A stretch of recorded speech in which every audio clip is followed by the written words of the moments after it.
الحمد لله الذي نور قلوبنا بنور الإيمان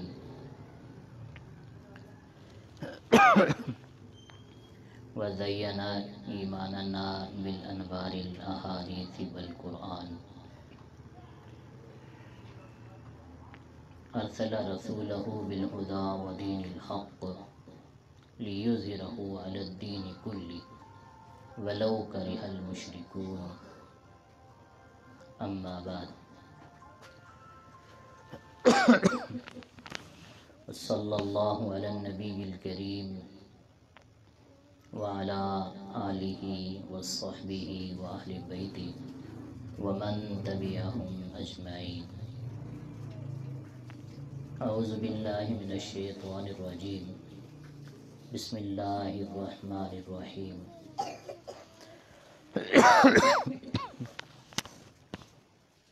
إن الذين قالوا ربنا الله ثم استقاموا تتنزل عليهم الملائكة ألا تخافوا ولا تحزنوا وأبشروا بالجنة التي كنتم توعدون. آمنت بالله صدق الله العظيم وبلغنا رسول النبي الصادق الوعد الأمين. اللهم صل على سيدنا ومولانا محمد وعلى آل سيدنا ومولانا محمد وبارك وسلم.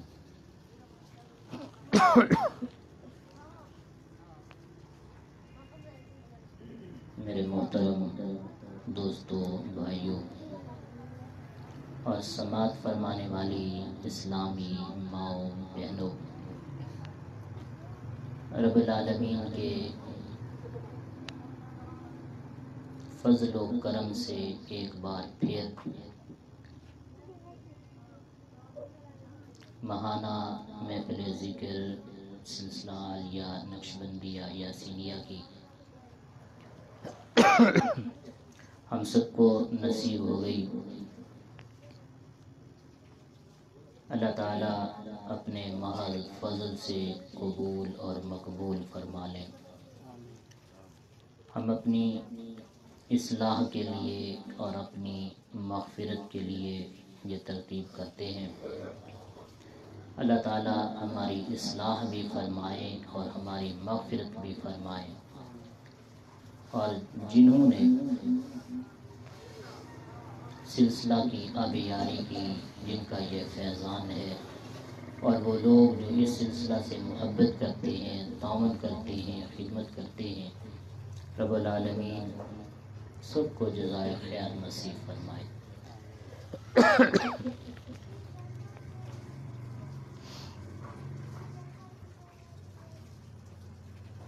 انسان دنیا میں اپنے پروردگار کو عبادت کے ذریعے خوش کرنے کے لیے آیا ہے.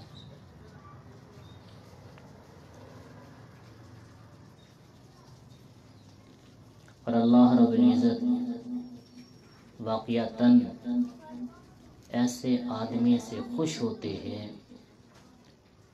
جو تمام تر مجبوریوں کو بالائے طاق رکھ کر ذمہ داریوں سے اپنا وقت نکال کر پروردگار کی طرف متوجہ ہو جائے.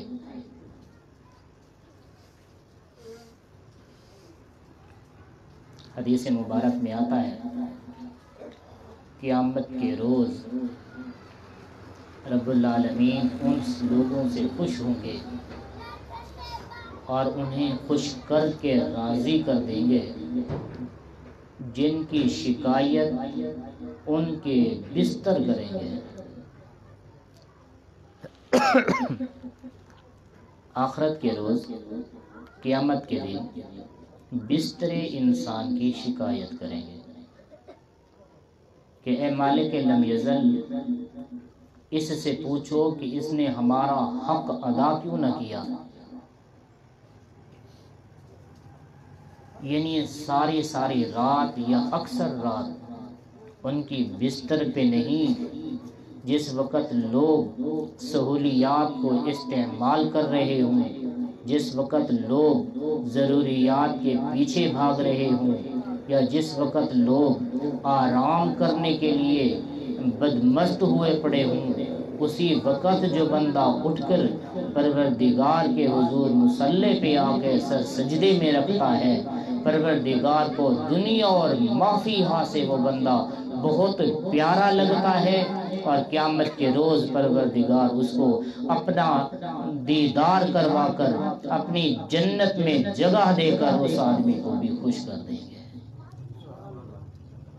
اللہ تعالیٰ وہ خوشیاں ہمیں بھی نصیب فرمائے۔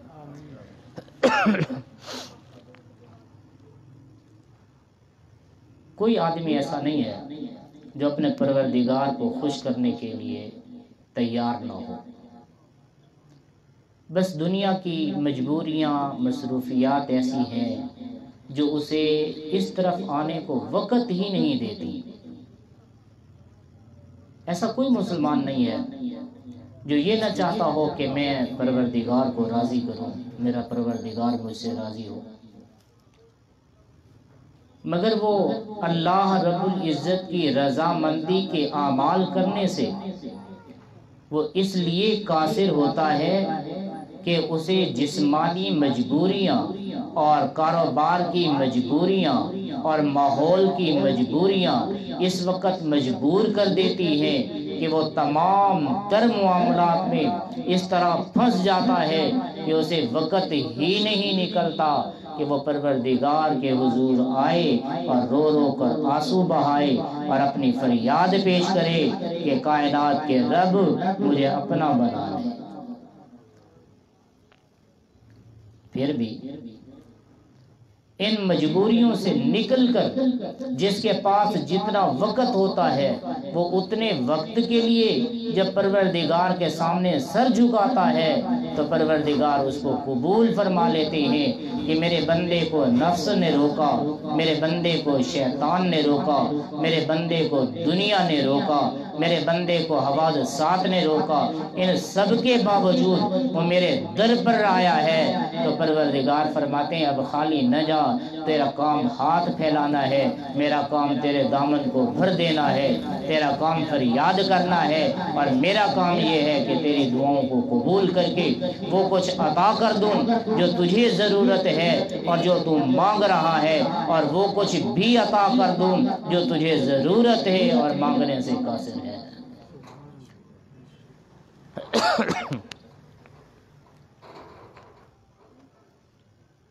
بس ایک فرق ہے، وہ یہ ہے کہ کسی کو مانگنا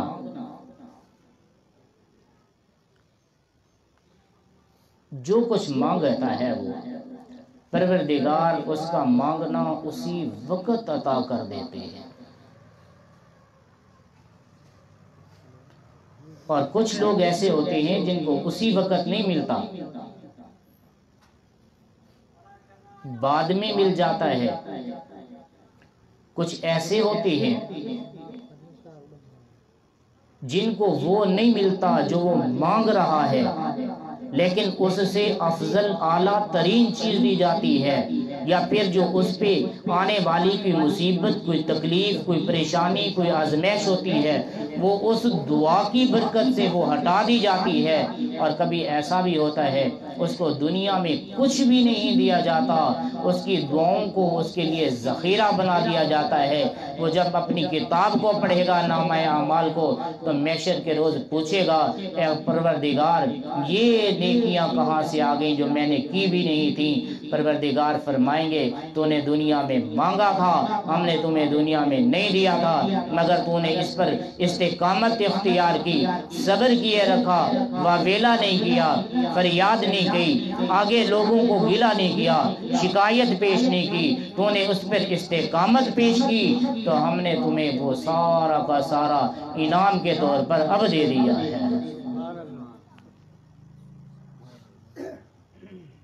یہ جو ہمارا نفس ہے نا، یہ ہمیں جلد بازی پہ مجبور کرتا ہے۔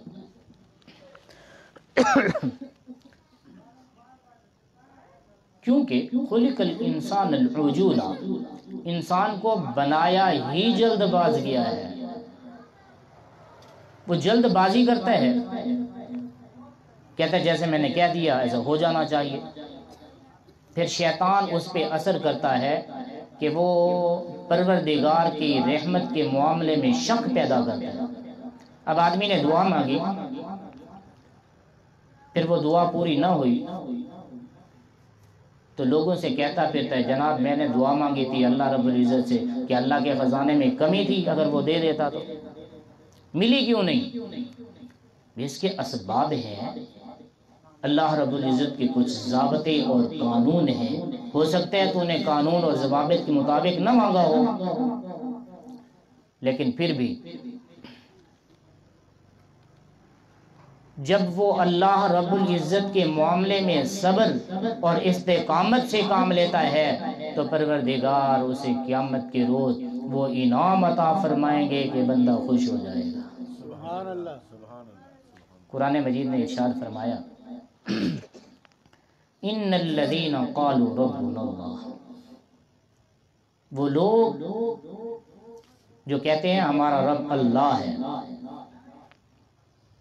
اچھا یہ بات بھی سمجھنے کی ہے کہ دنیا میں کون ایسا مذہب ہے، کون سا ایسا فرقہ ہے جو پروردگار کا قائل نہ ہو.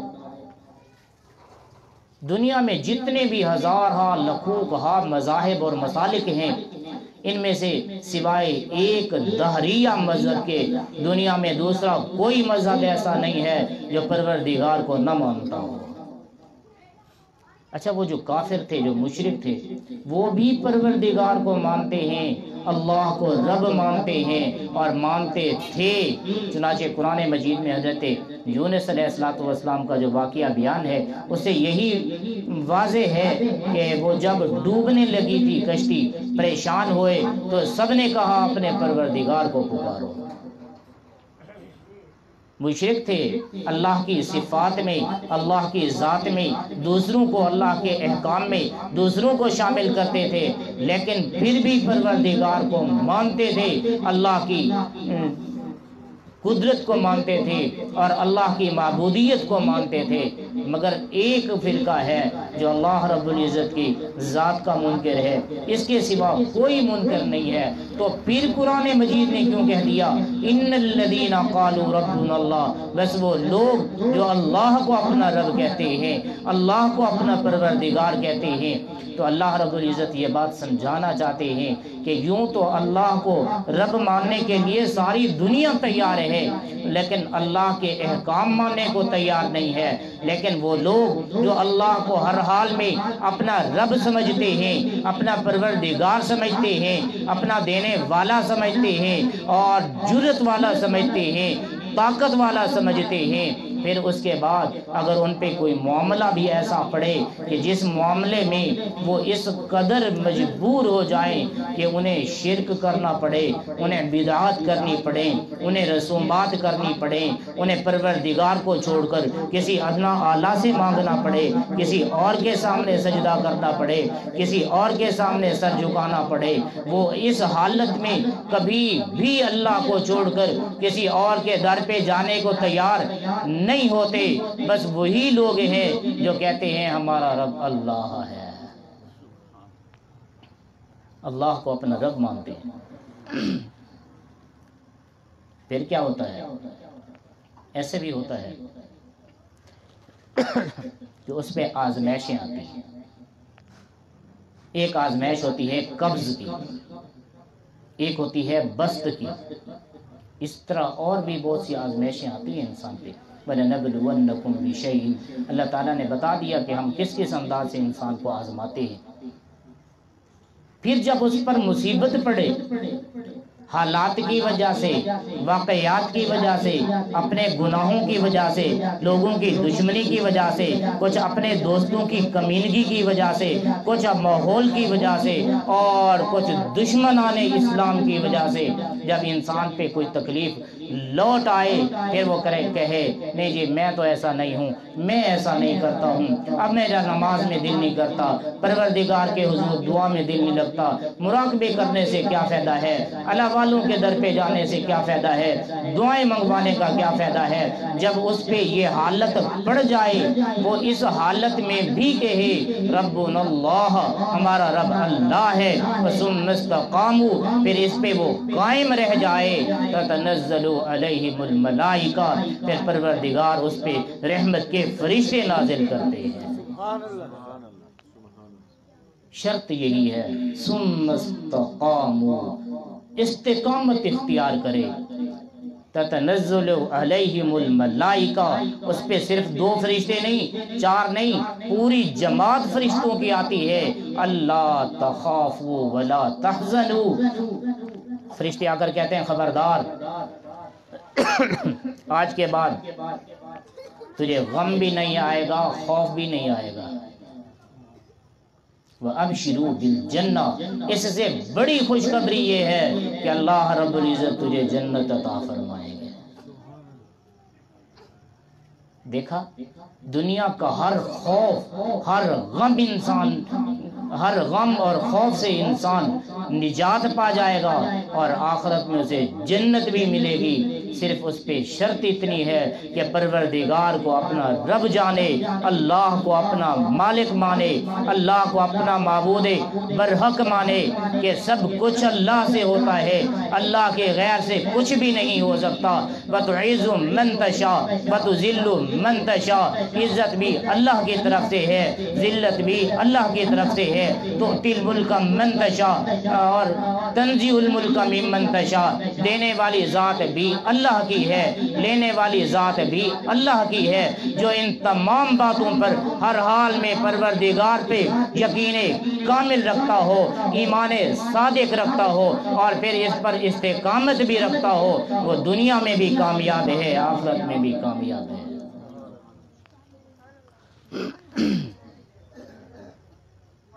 یہ استقامت کا دوسرا نام صبر ہے۔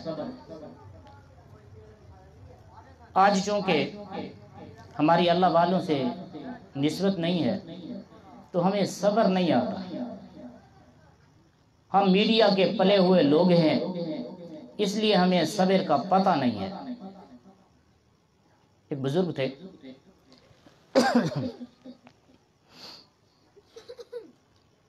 وہ بارش کے بعد کہیں کام پر جا رہے تھے تو میاں بیوی کا نو بیاہتا جوڑا کسی سڑک کے کنارے پر خوشگوار موڈ میں بیٹھے ہوئے تھے۔ اللہ والے جب وہاں سے گزرے تو ان کی جوتی سے کچھ پانی کے قطرے نکلے اور ساتھ میں بیٹھی ہوئی دلہن کے کپڑوں پہ جا گرے۔ اس نے فرط جذبات میں محبت کے انداز میں اپنے میاں کو دیکھا تو میاں سے برداشت نہ ہوا، اس نے آگے بڑھ کر ان اللہ والوں کو ایک تھپڑ مارا، اس لیے کہ اس کی گھر والی کی، اس کی محبوبہ کی بے عزتی ہوئی تھی، اس کے کپڑے گندے ہو گئے تھے۔ تو بزرگوں نے اوپر دیکھا، کہا لطف سجن دم بدم کہرے سجن گاہ گاہ این بھی سجن واہ واہ آن بھی سجن واہ واہ۔ بزرگوں نے فرمایا کہ اللہ کی رحمت تو ہر وقت برستی ہے، کبھی کبھی جلال کا عالم بھی آ جاتا ہے تو کوئی بات نہیں، یار کا وہ انداز بھی واہ واہ ہے اور یہ انداز بھی واہ واہ ہے۔ اور یہاں سے آگے گئے، تھوڑا سا دور ایک ہوٹل تھا، وہ اللہ والوں کا موت کیا تھا۔ انہوں نے جب دیکھا بزرگ آ رہے ہیں تو کھڑا ہوا، آگے گیا، وصول کر کے لے آیا، حضرت یہاں تشریف رکھیں، ٹھنڈی سی ہوا چل رہی ہے، بارش کا موسم ہے، آپ کے لیے میں دودھ گرم کرتا ہوں، دودھ گرم پی کر جائیں۔ نہیں بیٹا میں نے آگے کام جان، نہیں حضور دودھ پی کر ہی جائیں گے۔ وہ بھی لوگ تھے جو اللہ والوں کی خدمت کرتے تھے۔ آج ہم پہلے تو خدمت سے ڈرتے ہیں، اگر کوئی خدمت کر بھی رہا ہو پھر انگلیاں کھڑی کرتے ہیں، یہ جو خدمت کرتا ہے نا اس کو پتہ نہیں کس چیز کی ضرورت ہے، یہ خوشامد کر رہا ہے۔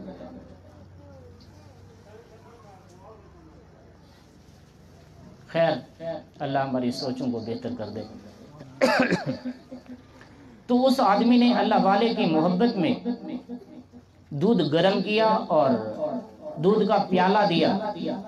حضرت وہ دودھ کا پیالہ نوش فرما ہی رہے تھے کہ ایک آدمی دوڑتا ہوا آیا اور اس نے آ کر کہا حضرت یہ بتا دیں کہ اللہ والے کسی کو بد دعا بھی کرتے ہیں؟ فرمایا نہیں، اللہ والے تو بد دعا نہیں کرتے۔ تو حضرت آپ نے کیوں بد دعا کی اس آدمی کو؟ حضرت نے فرمایا پہلی بات تو یہ ہے میں اللہ والا نہیں ہوں، دوسری بات یہ ہے کہ میں نے کسی کو بد دعا بھی نہیں کی۔ تو کیسے کہتا ہے؟ کوئی مسئلہ ہے تو مجھے بتا، شاید بات سمجھ میں آ جائے۔ تو وہ کہنے لگا حضرت جس آدمی نے آپ کو ابھی تھپڑ مارا تھا پیچھے، اس کا دوسری منزل پر گھر تھا، وہ یہاں سے چلا اپنے گھر پہ جا رہا تھا، زینے چڑھ رہا تھا، آخری زینے پہ اس کا قدم پھسلا، وہ لڑکھڑاتا ہوا نیچے آ گیا، اس کی کمر کی وہ ہڈی ٹوٹ گئی ہے، گردن کی ہڈی ٹوٹ گئی ہے، اب وہ نہ جینے کا ہے نہ مرنے کا ہے۔ تو میری درخواست یہ ہے کہ آپ کو چاہیے تھا جس طرح اس نے ایک تھپڑ مارا آپ بھی تھپڑ مار دیتے، آپ ڈنڈا مار دیتے، آپ دو چار آدمیوں کو بلا کر اسے سزا دلوا دیتے، بد دعا تو نہ کرتے کہ اس کی زندگی اجیران ہو گئی، اب وہ مرنے کا بھی نہیں اور جینے کا بھی نہیں۔ تو بزرگوں نے فرمایا بیٹا میں نے بد دعا تو نہیں کی، کیا ایک بات جو مجھے سمجھ آئی ہے وہ تجھے سمجھ آ جائے گی کہ اس نے مجھے تھپڑ مارا کیوں؟ اس لیے کہ کوئی اس سے محبت کرتا تھا، اس کی ہوئی بے عزتی تو اس نے برداشت نہ کی اور بدلہ لے لیا۔ پھر حدیث مبارکہ ہے جو آدمی ظلم پہ صبر کر جائے پروردگار اس کا بدلہ خود لیتے ہیں، تو میں نے صبر کر لیا، ہو سکتا ہے میں بھی کسی سے محبت کرتا ہوں، اس نے میری بے عزتی برداشت نہ کی ہو اور بدلہ لے لیا ہو۔ جب صبر کرتے ہیں نا تو پھر پروردگار اس صابر کے ساتھ ہوتے ہیں۔ ان اللہ مع الصابرین، جو صبر کرنے والے ہیں ان تمام کے ساتھ اللہ کی طاقت ہے اور اللہ کی قدرت ان صبر کرنے والوں کے ساتھ ہے۔ ایک اللہ والے کہیں سفر پر جا رہے تھے، اسٹیشن پہ کھڑے ہوئے تھے، ایک اچک کا بدماش آیا، حضرت کے پاس جو زیادہ سفر بیگ تھیلا تھا اس نے وہ تھیلا حضرت چھینا اور بھاگ گیا۔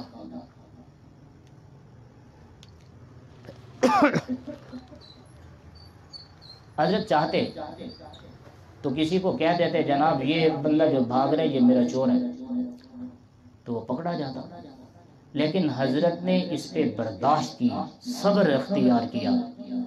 وہ آدمی تھوڑا دور گیا اور اندھا ہو گیا، اب لگا شور مچانے میں اندھا ہو گیا ہوں، مجھے پکڑو، فلاں چوک پہ اللہ والے کھڑے ہیں، مجھے ان کے قدموں میں لے چلو۔ لوگوں نے انہیں پکڑا اور لے آئے۔ تو وہ کہنے لگا حضرت میں معافی چاہتا ہوں، میں نے آپ کا تھیلا کھینچا ہے، چھینا ہے، اور ہوا میرے ساتھ یہ ہے میں وہاں تک گیا ہوں اور مستقل نابینا ہو گیا ہوں، مجھے تو اندر سے بھی روشنی نظر نہیں آ رہی، آپ مجھے اللہ کے لیے معاف کر دیں۔ تو حضرت نے فرمایا فقیرہ تو نے تو ابھی معافی مانگی ہے، جس دم تو نے مجھ سے تھیلا چھینا میں نے اسی وقت معاف کر دیا تھا۔ حضرت یہ صبر، یہ معافی کس وجہ سے؟ آپ نے فرمایا چلو وجہ بھی بتا دیتا ہوں آپ کو۔ وجہ یہ ہے کہ میں نے محبوب کریم صلی اللہ علیہ وسلم سے یہ بات سنی تھی، محبوب نے فرمایا جب میدان محشر لگا ہوگا میری امت کا حساب ہو رہا ہوگا، جنتی جنت کی طرف جا رہے ہوں گے، جہنمی جہنم کی طرف جا رہے ہوں گے، اور میں ان دونوں کے درمیان میں کھڑا ہوں گا اور شفاعت فرماؤں گا، یہاں تک کہ جب تک پوری امت کا حساب نہ ہو جائے، اور یہاں تک کہ پوری امت کی بخشش نہ کرا لی جائے، کہ میری امت کا ایک گناہگار آدمی جب تک حساب میں پھنسا رہے گا، میں محمد جنت میں نہیں جاؤں گا۔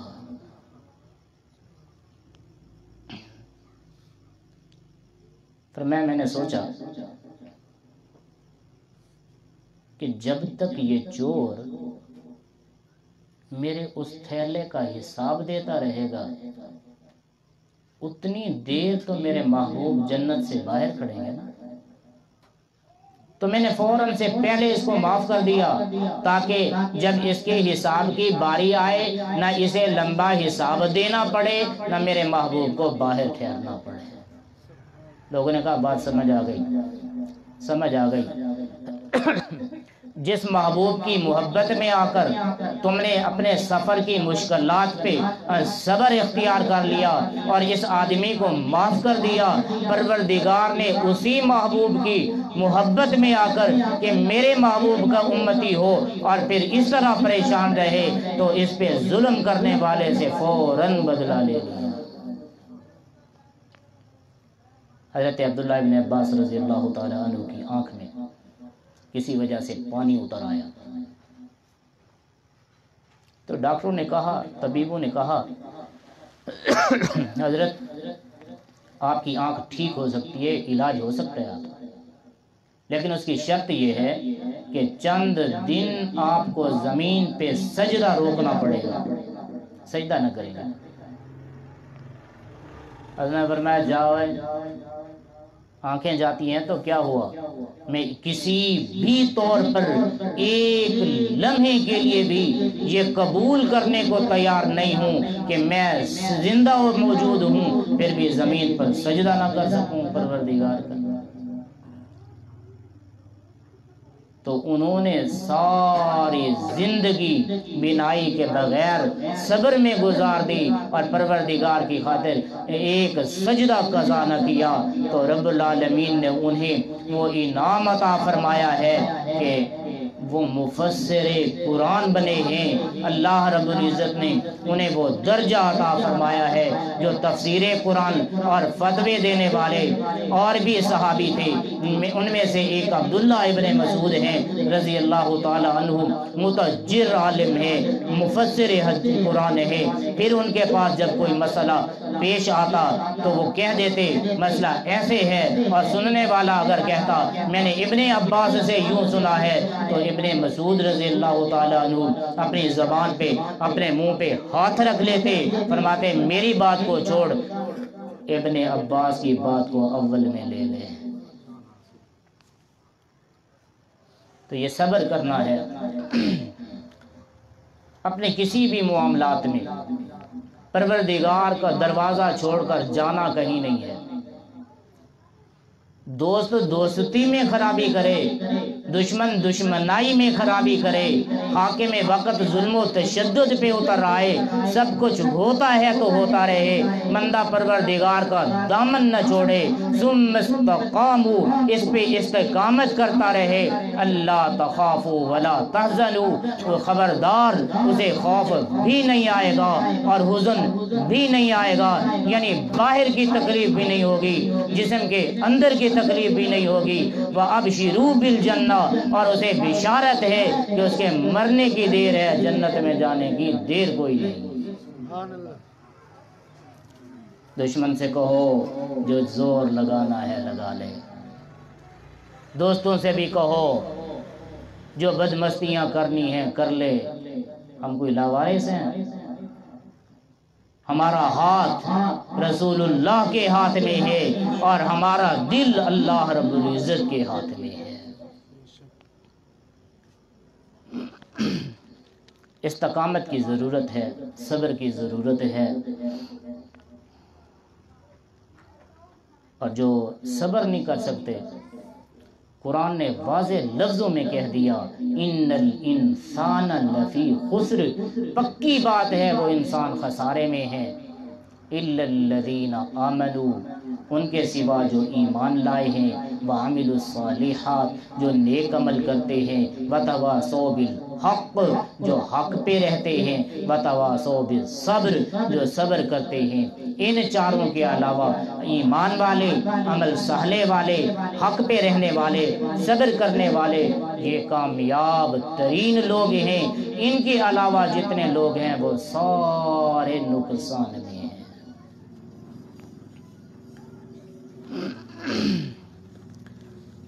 ہمیں چاہیے کہ ہم اپنی لو پروردگار سے لگا لیں، اپنی التجائیں پروردگار کو سنائیں، اور اگر کوئی مشکل آ جائے تو گھبرائیں نہیں، صبر پہ رہیں، استقامت پہ رہیں۔ انشاءاللہ العزیز ہم جس کے ہاتھ میں ہیں وہ ہمیں بکھرنے بھی نہیں دے گا، ٹوٹنے بھی نہیں دے گا۔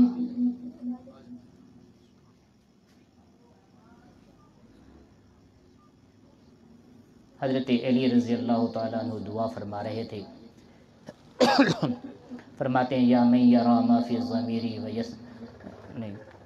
یا فاطر الخالق البدیع وکفلا رزق الجمیع صحاب الجود کا حتل عظمت صفاتو کا یا عظیم فہلا ان یحسی الثناء فیہا قائل یا موجد الاشیاء من یسع الی ابواب غیرک فہو غر جاہل۔ کہتے ہیں چیزوں کو پیدا کرنے والے رب، یہ پکی اور مسلم بات ہے، جو آپ کا دروازہ چھوڑ دیتا ہے وہ ظالم بھی ہے، جاہل بھی ہے۔ اب مشکل اگر کسی وصال کی صورت میں ہو، مشکل کسی تھانے کچہری کے پرچے کی صورت میں ہو، مشکل کسی دوست کی مرافقت پہ ہو، مشکل کسی دشمن کی واردات پہ ہو، مشکل اگر طبیعت کی خرابی کی وجہ سے ہو، مشکل ماحول کی ناسازگاری کی وجہ سے ہو، بندہ ہر حال میں پروردگار سے دامن کو وابستہ رکھے تو رب کائنات کی قسم نہ وہ اس دنیا میں پریشان رہے گا نہ اگلی دنیا میں پریشان